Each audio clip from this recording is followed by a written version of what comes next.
Richard Dawkins. In fact, Richard, you argue with rabbis so well, I'm surprised you aren't Jewish yourself. So it's a privilege. I think where I start and where I've argued in the Great Partnership is that Judaism really is a religion that takes its stand alongside Richard Dawkins. We value the integrity of science. We value an evidence-based approach to natural phenomena. We make a blessing over seeing distinguished scientists. Maimonides says, if you want to come to the love and fear of God, study science. And I think we also try and do science. I think, as I mentioned to Richard before, we are 1/5% of the population of the world. There are only 13 million Jews in the world. I know we make a lot of noise, but there are actually very few of us. But we have won 20% of the Nobel Prizes in chemistry, 26% in physics, 27% in medicine, and 41% in economics. So we enjoy science and we do it. Where I think I disagree with Richard is that Richard sees religion and science inevitably in conflict. And I see them as two different sorts of things altogether. Science can tell us about the origin of life. Religion tells us about the purpose of life. Science explains the world that is. Religion summons us to the world that ought to be. But I do nonetheless value science because, as Richard says, always follow the evidence. And I think there was a lovely story on this just 6 days ago. You know, when in 2000 the genome was decoded, it was discovered that only 2% of the genome actually codes for proteins, and as you know, the other 98% was dismissed as junk DNA. Last week, 6 days ago, the result of 1,600 experiments by 450 scientists in 32 different institutions discovered that actually that 98% that people thought was junk isn't junk at all. It's absolutely essential for the maintenance of life. Now, for those people who think that 98% of religion is junk, I hope they might someday rethink that one as well. Thank you. The Chief Rabbi's being very polite, but one of the things you did say in that book was that you felt a need to write a riposte to a kind of hardline atheism that you felt was quite aggressive. And I think that was a direct reference to the God delusion. And Professor Dawkins, you know, looking back, are things as they were when you wrote it? And what do you make of the accusation that the tone of the book was jeering, that you sort of set up a confrontation with faith? It's a gentle book. It's not a confrontational book at all. It's widely reputed to be a confrontational book, but if you actually read it, and read it now rather than sort of read it through the lens of the various reviews and things that have said it's a confrontational book, you'll find that it has a very reasonable tone, a very quiet tone. Those places which appear to be confrontational are actually humorous. I mean, there's the beginning of chapter 2, which says, the God of the Old Testament is the most unpleasant character in all fiction. I mean, that's a joke. And so is the next bit, which says, you know, he's infanticidal, genocidal, and so on. My wife Lala and I, when we were going around the country, going around America, reading bits aloud, we would use that passage in order to break the ice and get a laugh at the beginning of the thing. But I wanted to come back to what was the other thing you asked me? Suppose, you know, given that it's been a couple of years since you wrote the book, and there's been so much discussion since about the idea of atheism, about religion and science having perhaps an incompatibility, is what concerned you enough to write the book then still of concern now? How has the situation changed? No, I think it's still there, and I think that what the Chief Rabbi said about science answering the how questions and religion answering the why questions, that's a very good aspiration. If there was such a thing as a why question, then I guess that would be right. But what I would deny is that why questions are legitimate questions at all. I mean, why questions are fully legitimate where you're talking about human motivation. You ask the question, why did I come to Manchester today? And you get an answer, and that's a perfectly sensible question. But if you ask, why is there a universe, or why are there mountains in the sense of purpose? These are not legitimate questions at all. There's no reason to suppose that why questions have any legitimacy, any right to be asked or answered. That is one of the great dividing lines, not just now between Richard and myself, but really throughout history. There are those people who see the universe as fundamentally, in a global sense, meaningless. And ultimately, Greek civilization came to that conclusion and gave us that profound art form that we know as tragedy. At the end of the day, our feeling that there is a purpose in life, that there is meaning, that we can, as it were, shape our own redemption, is always hubris, which is punished by nemesis. And that is the essence of Greek tragedy. Judaism is the principled rejection of tragedy in the name of hope, because it does believe that life has a purpose. Now, why is it that there are these differences? Now, I want to give you an example, since we're in the holy city of Manchester, from football, if I may. You know, you can imagine a visitor, you know, the anthropologist from Mars, who comes along and comes to Manchester and sees City and United playing, and sees everyone, you know, absolutely edge over their seats. This is, as Bill Shankly said, much more important than life and death, you know, and wants to know, why are you getting so excited about 22 people, you know, chasing this spherical object round a field? In order to explain not the how of football, what are the rules, how do you win, but why people take it so passionately, you've got to step outside of the system. Look at the history of human conflict and the role of games as a substitute conflict. In other words, the meaning of a system lies outside the system. Right? Now, if you are a polytheist, or you're a Greek philosopher, or you're Richard Dawkins, you don't believe there is anything outside the system. There is nothing outside the universe, so there is no why. Whereas we believe that there is a God who transcends the universe, therefore there is a why. Ultimately, is the universe meaningful or meaningless? This is probably going to divide Richard and myself. The parable of football, of course, works for human affairs, but it is human affairs. That's what I meant when I said that meaning in the sense of purpose works for human affairs. But as you've said, Chief Rabbi, the whole question is, does it work for non-human affairs? Does it work for the universe? Actually, I mean, it sort of works for animals and plants, because the Darwinian rationale gives a kind of meaning to purpose. The purpose of a bird's wing is it flies, and that keeps the bird alive, which passes the bird's genes on. So that's another kind of metaphorical usage of the word purpose. But ultimate purpose, it's no good just giving us parables about football. You have to actually give a reason to suppose that there is some kind of purpose in the physical universe. And I've never seen any such reason. I think the onus is on you to provide a reason why we should think that. The reason why we should think it is, when you step back and say, now, why does the universe exist? Now, that's not a scientific question. I agree with you. It's absolutely not. But why would an infinite creator, who by definition lacks nothing, create a universe? And the short answer that Judaism gives, the Abrahamic monotheisms give, is that God created the universe out of love. Love seeks to create otherness.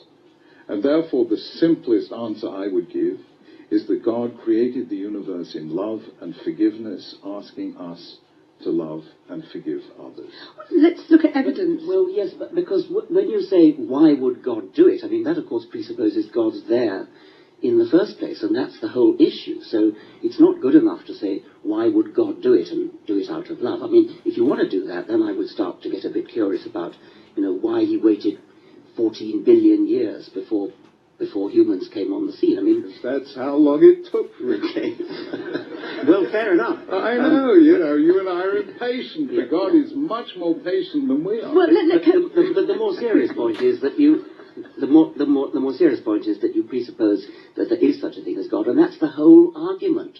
That's what we're talking about. Totally, absolutely. Yeah. But given the fact that we are divided between your taking the view there is no transcendent meaning, and I'm convinced that there is, within that, I think we can agree that if you want to understand the physical world, do it by the methodology of science. And that's where we're on the same wavelength. Well, can we talk about the methodology of science? Because it's a big part of your book, the idea of evidence and questioning.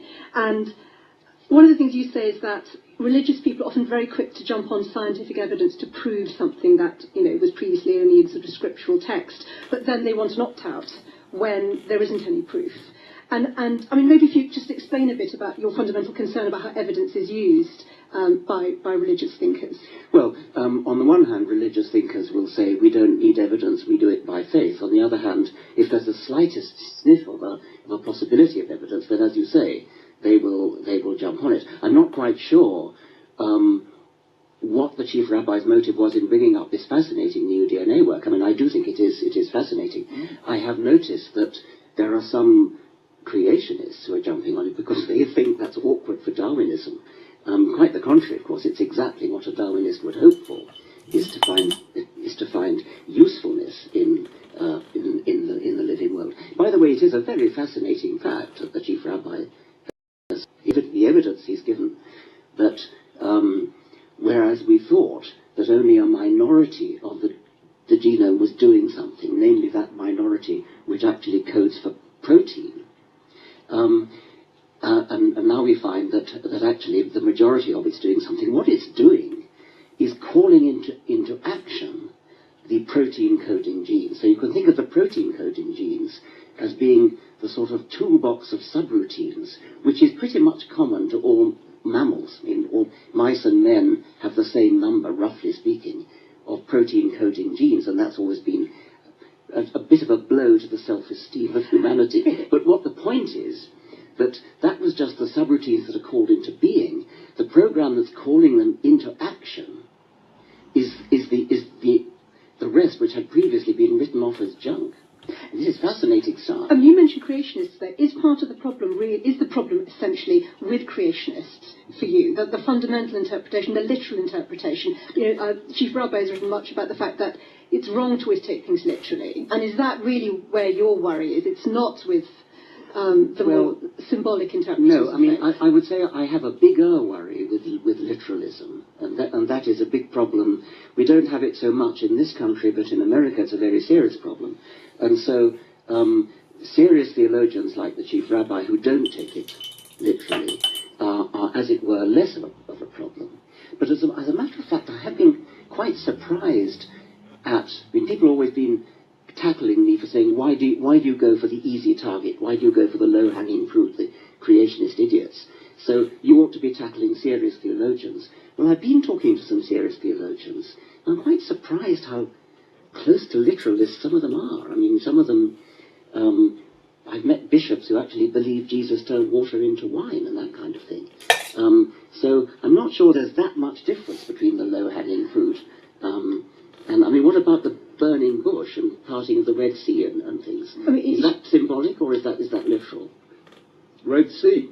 Parting of the Red Sea, yes. Totally literal. There we are. The National Maritime Institute in America in September 2010 published, and you can still find it on the web, a computer simulation of the Red Sea, a particular point in the Bitter Lakes in the Nile Delta, at which a 63-mile-an-hour east wind would part the waters. So how about Adam and Eve? Now, hang on. Now, the fact that you can give a simple scientific explanation for it is to miss the point of the story in time. But doesn't it matter to science? No, hang on. I just want to say what kind of narrative we're talking about, what kind of fact we're talking about. And here it is. We have a picture of the weakest of the weak, a group of escaping slaves, and a group of the strongest of the strong. I mean, the Egypt of the pharaohs was the longest lived and greatest empire the world has ever known, lasted for 3,000 years, was absolutely at its height in the time of Ramses II. It had the latest military technology, the horse-drawn chariot. So you have the strongest of the strong against the weakest of the weak. And here comes the one place on earth, the one circumstance in which the weak can cross over because they're on foot, and the ones who are in horse-drawn chariots are trapped and stuck in the mud. But the key is that And God intervened the to make essence it of the happen. story, the essence of the story, to quote Václav Havel, is the power of the powerless and the powerlessness of power. But to The be whole fair, of Chief the Rabbi, Hebrew that's not Bible, the question the whole of Mr. the Dawkins Hebrew has Bible raised. is a polemic against power. But we're asking about facts in this point of the discussion. And do you believe that God actually intervened as a fact, as a Of physical course, fact? but Richard is interested in how was it done? How did he do that thing? And I'm interested in why was it done, and I repeat, it was done because the Bible is a polemic against power. So Richard is looking at the technical details. How did God manage that? Yes, we now know. 63. I don't think it happened at all. But, Professor Dawkins. Well, if it happened, yeah, that's how yeah. it happened. Yeah, okay. But what about Adam and Eve? I mean, what do you think about that? Is that symbolic or literally? Well, Adam and Eve is clearly a parable because there was no first human, and there may have been a mitochondrial Eve, but I mean that was somewhere else in another country, and besides, the wench is dead. Exactly so. So, no, I mean, Adam and Eve are really, I mean, if you trace it back 6,000 years ago, obviously the Bible is telling us the story about the first dawn of civilization. I mean, there was an art of 25,000 years so before Adam and Eve is symbolic. Yeah. But the parting of the Red Sea, I mean, how do you decide which bits are symbolic? Very simple. The rabbis in the 10th century laid down the following principle. If a biblical narrative is incompatible with established scientific fact, it is not to be read literally. And that was 8 centuries before the word scientist was coined, so they weren't just doing it to please Richard Dawkins. They were doing it for their own intellectual integrity. But many people do believe it literally, and it's an increasingly vocal. Exactly so, number of and in people in different Judaism, states now. we take a strong view on this. And we have now for 2,000 years. And we say reading the Bible literally is heresy. Why so? Because we believe, and it's a fundamental of rabbinic Judaism, that there is an oral tradition alongside the written tradition, and simply to read the words as they're written is heretical in Judaism. One specific one I do want to bring up, which you discuss in your book, which is Abraham and Isaac, Yeah. and the idea that God called Abraham to sacrifice Yeah. Isaac. Do you believe that literally happened? I believe it literally happened, and I believe that whole narrative was critically misunderstood with disastrous consequences.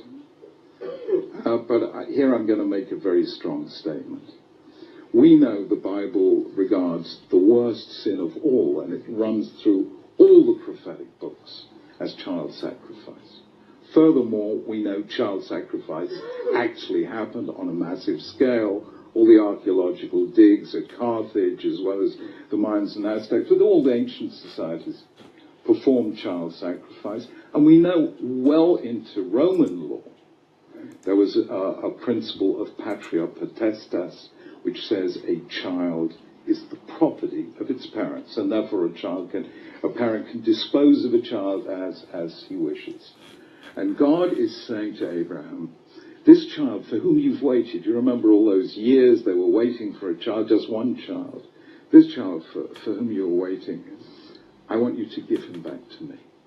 The second Abraham disowns Isaac, God says, right now, have him back, but know that you are his guardian, not his owner. Every child belongs to me. In other words, a parent may not sacrifice a child. The Bible is an extended polemic against child sacrifice. But why? If God wanted to tell Abraham and tell the Jews not to sacrifice children, why didn't he just tell them? I mean, why put Abraham and Isaac through that horrific ordeal? I'll tell you in why, order to make a Richard. symbolic gesture? I'll tell you why, because every self-respecting God in those days, Ra, Chemosh, Baal, and all the rest of them, said, sacrifice your child. So God said to Abraham, don't sacrifice your child. Abraham might have found that pretty hard to take. But taking him all the way up there and then slamming on the brakes left an impression on Jews, not just on Abraham, to this day, that we have become a child-focused religion. I don't know any religion. Well, I'm delighted to hear that, but the original story seems to be the most appalling child abuse. 100%. Child abuse. I agree with you, Richard, and you are reading it. Forgive me for saying this. The Christian way. Well, I think that's really important. You are reading it the Christian way. You were told that story as a child, as an example by a teacher, wasn't it, that, of obedience, that this was a good thing, am I right? I think in the God's Delusion, I think you write about how that story was first told to you, and you were horrified, and actually the teacher was giving it as an example of obedience to God, which is a good thing, which is exactly your concern. You see, Richard, I don't think you fully understood. You know, in Ireland, you know, the story, you know, a gunman stops a car and says, "Are you Catholic or Protestant?" And the driver says, "No, I'm Jewish." And the gunman says, "Are you a Jewish Catholic or a Jewish Protestant?" I don't think you fully appreciate, Richard, that there are Christian atheists and Jewish atheists. And you are a Christian atheist. And you read the Bible in a Christian way, and Christianity has an adversarial way of reading what it calls the Old Testament. It has to, because it says we've got one better, we have a New Testament.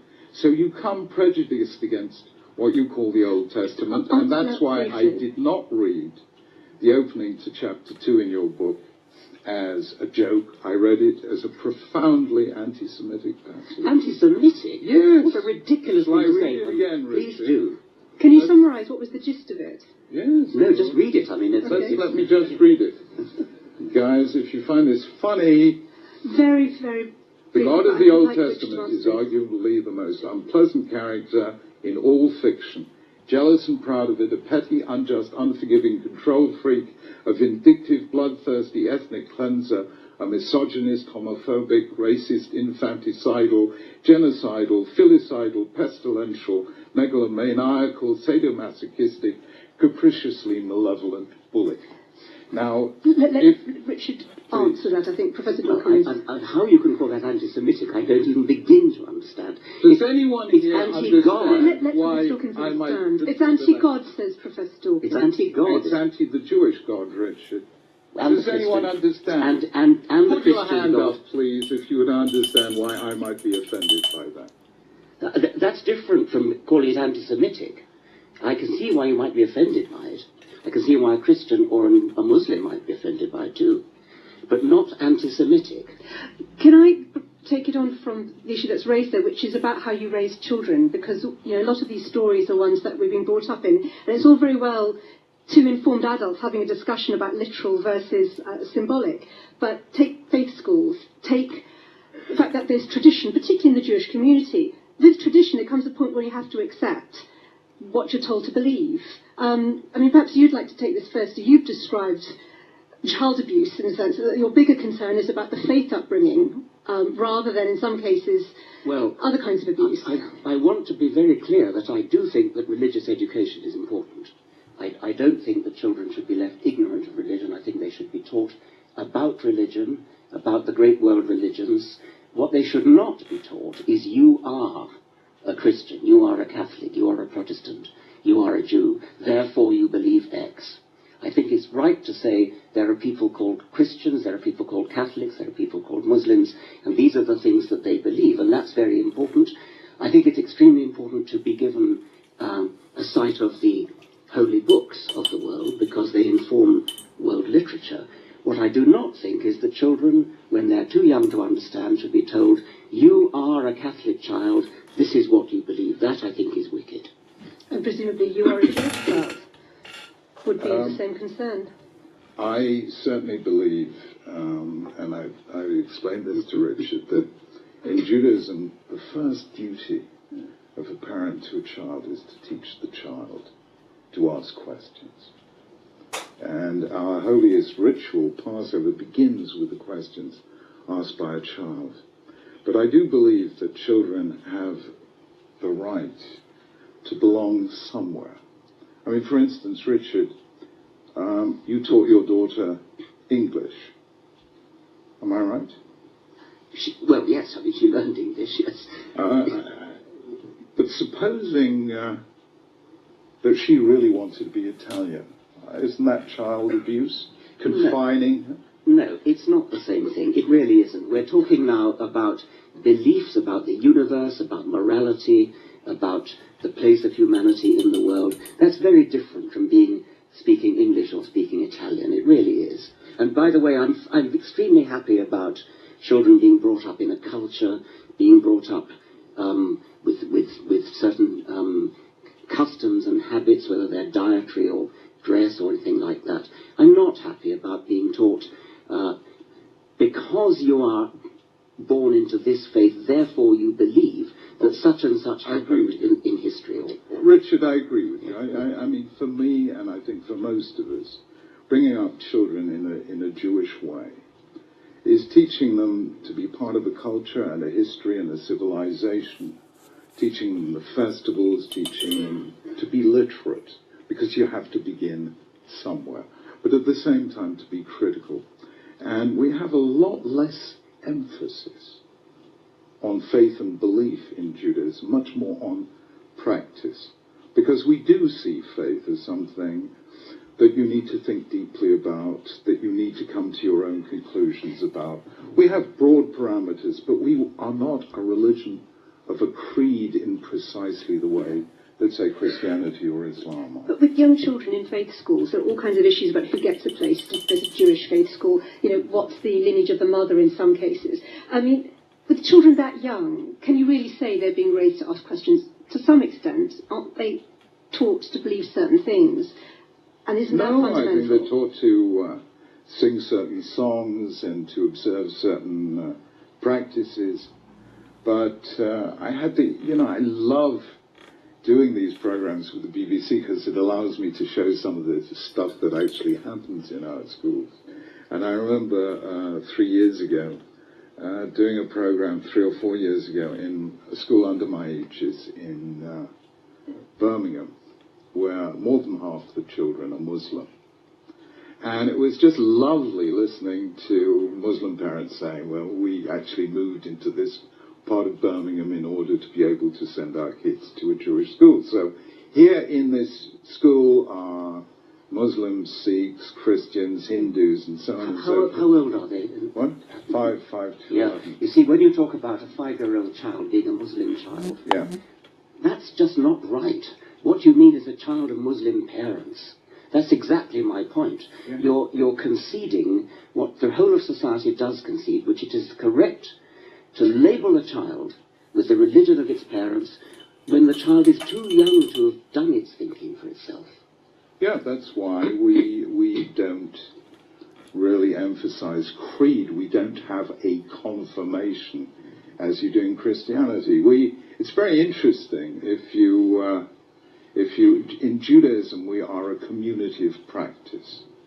In terms of a community of faith, the borders are fuzzy, I would call it that. Well, that's one interpretation. I mean, one person on Twitter was suggesting to me today that there's a concern about the fact that there can seem to be a quasi-racial element to Jewish identity, that people can feel excluded if they've married in, that these things can cause real frictions in families and in couples because the faith identity is so overriding. Do you accept that there can be problems with that? Judaism is built around two things. One, descent. You're Jewish if you have a Jewish mother. And the other is consent. You're Jewish if you or your parents converted to Judaism. So we've tried to keep that mix. Because if we were only an ethnic community, then you could raise your challenge about racism. But we've always accepted converts. And obviously, one of the most beautiful books in the Bible, the Book of Ruth, is about such a person, a Moabite, not ethnically Jewish, who comes to join the Jewish people, and then her great-grandson becomes King David. So Judaism is ethnically open. And if you stand by the Western Wall in Jerusalem, you will find Jews from every ethnicity under the sun. Okay. Go ahead. Would you accept that it's wrong to label a 5-year-old child a Muslim child? No more than it's wrong to label a 5-year-old an English child. No. You see, well, I think we really do disagree about that. Okay. Yeah. I want to move on to look then at the bigger moral framework. In your book, Chief Rabbi, you talked about religion being fundamental to the way a healthy community operates, and you cite research which suggests people who are religious are more likely to donate to charity and have good social networks. I mean, Professor Dawkins, what do you say to that argument, that only religion has really provided the fundamental ethical framework? And for example, with scientific research and, say, fertility treatment, it's run way ahead of ethics, and religion has often been the thing that's tried to rein it in. It's certainly true that scientific advances do raise moral questions which need to be talked about, and my colleague, the moral philosopher Jonathan Glover, has written a book explicitly saying we need to think in advance about what the scientific advances are going to make in the way of moral dilemmas. So that's important. I think it is really unrealistic to suggest that we need religion in order to come to moral decisions, or that actually we, as a matter of fact, do use religion. As I look historically at the way our moral values have changed, they have changed hugely over the centuries, over the decades, within any given century. You can more or less label what decade a piece